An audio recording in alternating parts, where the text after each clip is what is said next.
Hello everybody, welcome to part 3 of my social media blog. And today I'm going to be exploring Facebook. In a previous blog post, I already showed you how to create a Facebook page. So this time I'm going to show you how to use one. And what they can be used for, and what teachers all around the country are using Facebook for. So before we get into that, I have 2 articles I found here which were pretty good. This one is 99 ways you should be using Facebook in your classroom. Uh, Obviously, I'm not going to go through all 99 of them because that would take forever, but I'm going to go through a couple that I found. Coffeeed up, let's go. All right, scrolling down. So, as you can see here, Facebook could be used as a status updater. So that'd be really good for a classroom if students want to ask information. Instead of just trusting Wikipedia, they could ask everyone on their Facebook. Or the teacher could be on there and asking them too. They could, one of the things, let's see, museums and more, you can follow museum pages on Facebook. So that's why students can see what's happening around at museums, international or local. Another one, depending on if it's an election year, follow politicians. I kind of like this one because it's pretty good to follow politicians. Not too many people do anymore, and that's why we don't always get the best attendance at the polls. And so it's good for students to know what's happening in the country. Why is it important for them to know what's going on? Because someday they will be voting, and they should understand how to make a right vote. Another thing right there I kind of liked was public polling. You could place a poll on your classroom page and just ask them a question if you want to know something. And let's see, projects here. There's different ways you could use Facebook to do projects because you can upload files to it.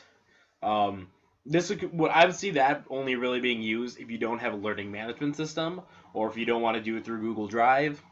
So that could be an option if your school doesn't have a system like that, is using a Facebook upload through the Facebook page. One of the problems there, though, is that anyone, I believe, can access the document at that point, unless otherwise noted. All right, let me see here.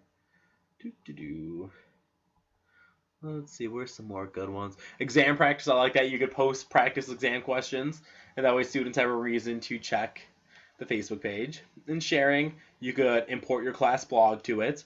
You could ask the parents to get involved. You could use this instead of Twitter to post updates what's going on in the class. You could have an actual Facebook page for your parents, your students' parents, and that way they can ask you questions too through some other media besides email.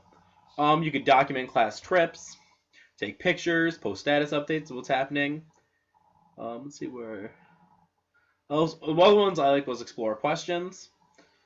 You can explore different questions. That way they're not just going to one source on the media. Let's see here.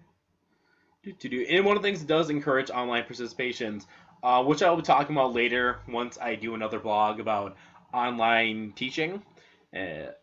Sometimes students online become more outgoing than if they're in the classroom. Alright, that's all about I'm going to go through this one. There's a whole bunch of stuff here, so I will definitely post a link to my blog so you can check it out. Alright, so we're going to go to 50 of the reasons here. I'm pretty sure. Here we go. Here's some other ways. One of the things is Facebook is fun. Almost every student, as it says here, is familiar with Facebook, and so that's a good way to get them involved. It's free. A lot of the times you have to pay for student management systems and things like that. One of the things I like too is the calendars and events are easy to share. It's practicing their 21st century skills. Online resources are more convenient because, once again, if you don't have a class page, you could post them to your group. Absent students stay in the loop. I like that one as well. Another thing I actually didn't see this one before is campus clubs have a simple forum. So say if you're a high school, but you don't, not like the UMD page where you don't have a page for them to post. You can make a group for the student club, and that way they can all get a hold of each other. Alright, so I think that's kind of all that I want to go there. Actually, one of the things it says here is social media becomes less of a distraction. That's actually a really good point. Sometimes it is easier to embrace it than try and get rid of it.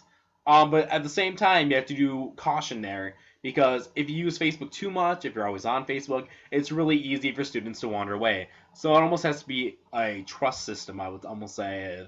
We can keep doing this as long as we keep focus, things like that. And if it gets out of hand, you can take it away. But most part, I would say try and work through it. And in the end, I believe students will become less distracted by it because they're using it for class. I forgot to show one of the other ones on the other site was absent students aren't left out of the loop. They can see what happened in class. Or I thought it was funny, take your pet to class day. If for some reason they had a giant boa constrictor, the site mentioned, well, I'm not going to bring the giant boa constrictor into class, but hey, you can post it on Facebook.